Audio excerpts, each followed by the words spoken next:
Greetings, community. It's Kevin of NCBD Comics, and I'm here to bring you a new edition of Kevin's most anticipated reads for 10/19/22.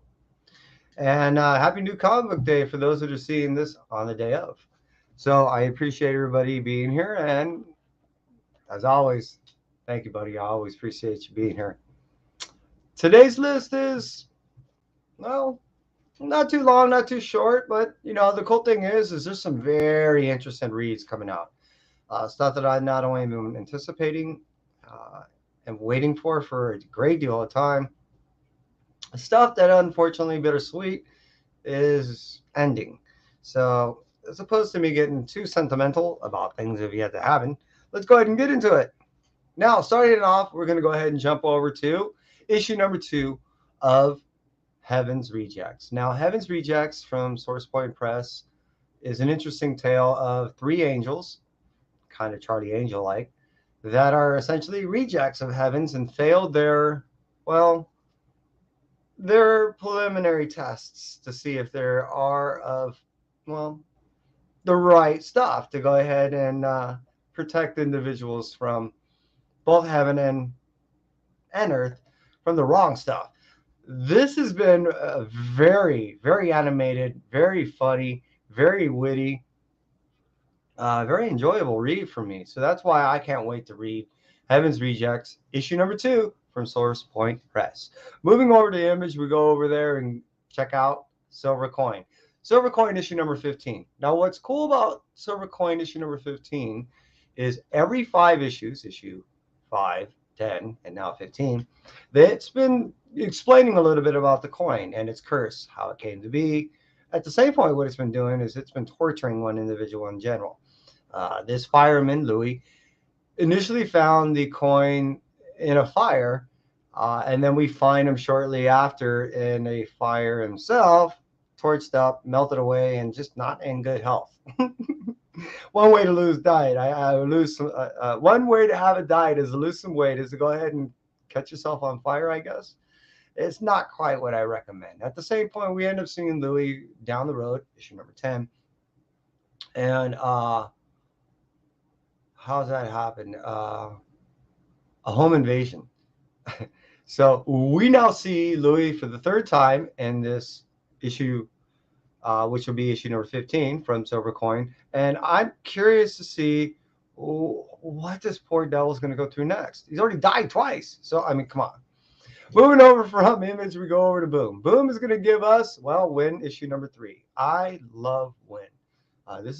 It's kind of an older all ages, meaning tweeny, teeny, tweeny. Anything from the 11 on up, I would recommend. It is a cool, heartfelt story, especially it's something that's rather different that Tynion writes. And that is one of the things I really enjoy is you see a heart and aspect of Tynion's writing that you don't normally associate with this stuff. I'm digging it. So that's why Win issue number 13, or did I say 13?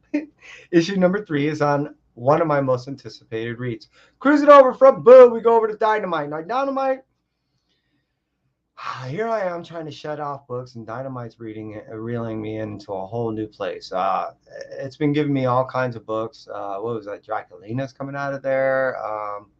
I don't know. Essentially, what I'm getting at is this. I was kind of talking about the bittersweet. Mad Balls versus Garbage Pail Kids, issue number 4. Now, this ends it for this series. I've been digging it. It's been so enjoyable to go ahead and just regress into that drooling kid of reading these Garbage Pail Kids, Mad Balls adventures. It's been fun to get essentially three adventures in each book. They throw in all the kinds of stuff that we remember as these late 70s, early 80s stuff. We throw in the puzzles, it's just really brings back a lot of memories. And I think that's one of the things that I've been enjoying is the delving back into the nostalgia and re-experiencing some of my youth, if that makes sense. Moving over from Mad Balls, issue number 4, which is the last issue, that Garbage Pails thing, we cruise over to Marvel. Now, Marvel, with the writing that Ron V's been doing with Carnage, it's been slow and very meticulous. It's been very direct. It's been very visceral at times. There's a lot of carnage going on, not to be too punny. The beauty about what's been going on is we're finally getting to see what's happening in this issue number 7. We knew that carnage was taking people out, but I don't think any of us really had a real understanding. And I think what it's really explaining to us after we saw what happened in issue 6, now in 7, which I have to admit I have not read issue 6, but I know what transpired, is this. He's sucking out the codex. Everybody had a codex of Venom. And not only doing so, he's actually procuring their strength, their mutation in some regards. I don't know if it's full on all that he can call upon this now or if it was temporary. I don't know.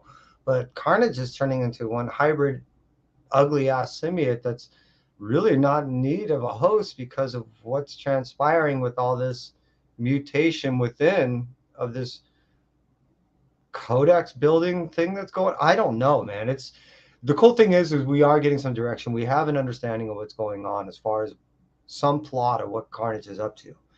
Moving over from Carnage, issue number 7, I'm going to go over to Deadly Neighborhood Spider-Man.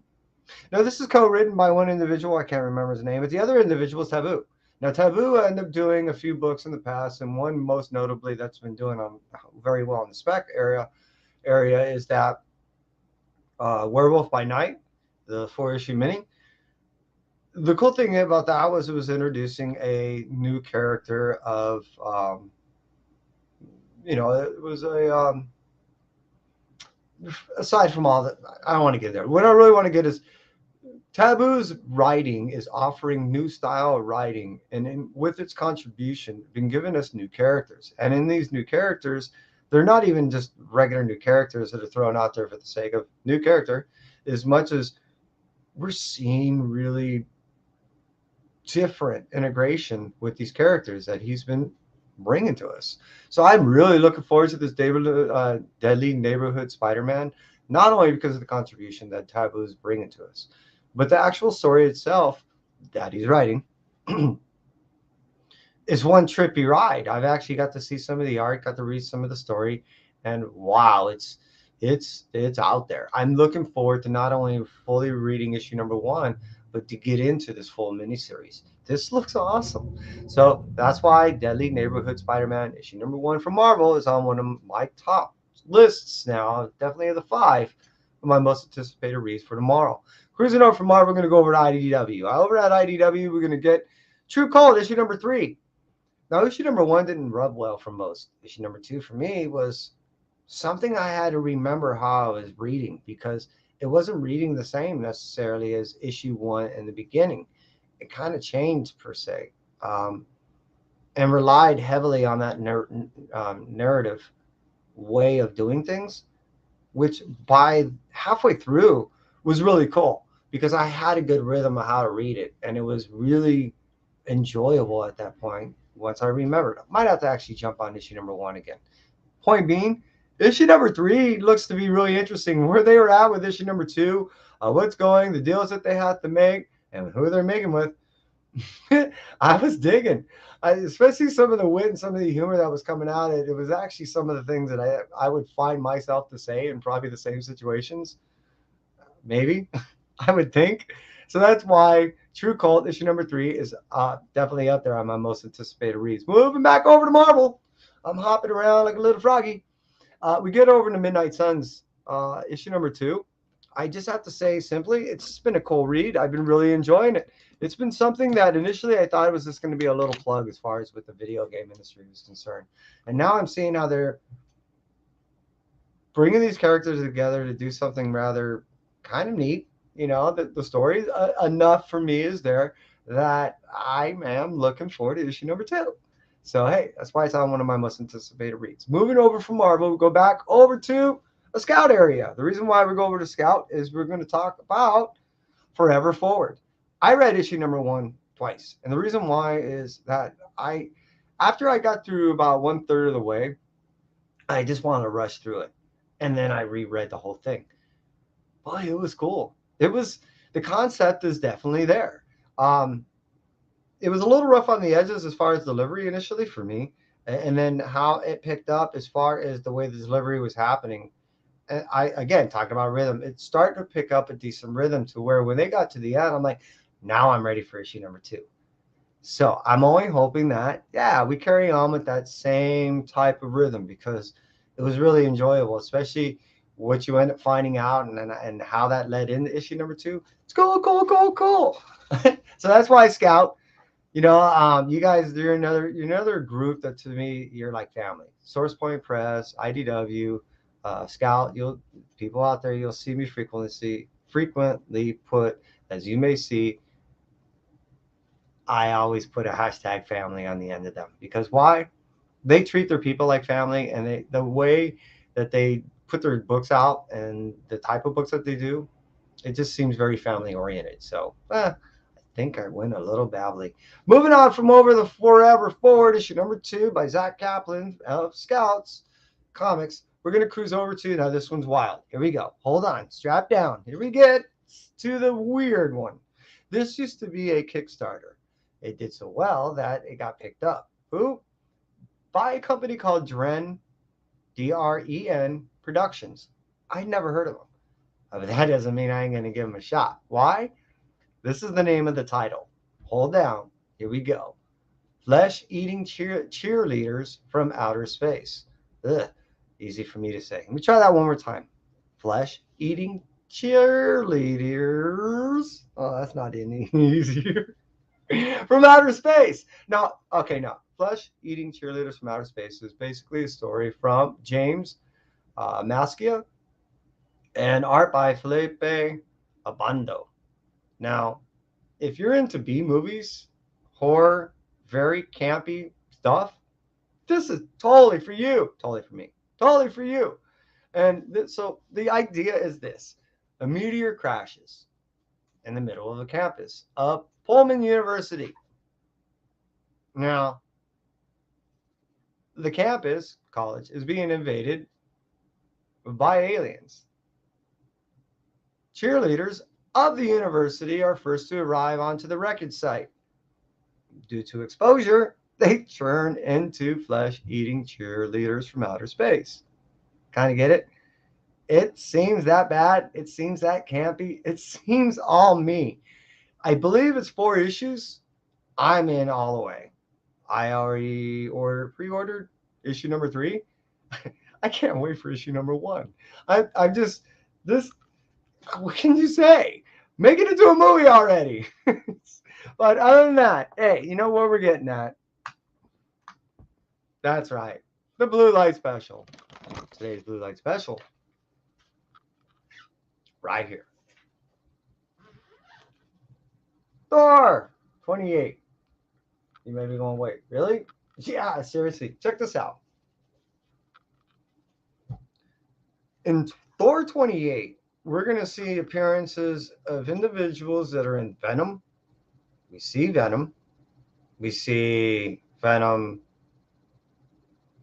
a symbiote aspect, play over into Thor realm. We see a whole different character. We see this thing that's trying to emulate Thor. We see Blake. We see torture. We see so much in this short span of these pages that I swear not only people are going to be talking, but holy snikes, I can't wait to jump into this book. I've yet to actually get all the way through it. I do know a lot of what transpires. I honestly have not even read issue number 26, but I know it transpired or not. I'm dying to get into this book. Why? Because it's finally bringing a lot of hope for me on what's happening over in the Venom and how all this is transpiring and how this is actually really leaking into the upcoming events. And what I mean by that is we're supposed to be going to see some big events happening next year, next summer. And I'm hoping that this is part of all that. Why? I'm digging what's happening in Venom, but I want it to be a little, have a little more gravitas.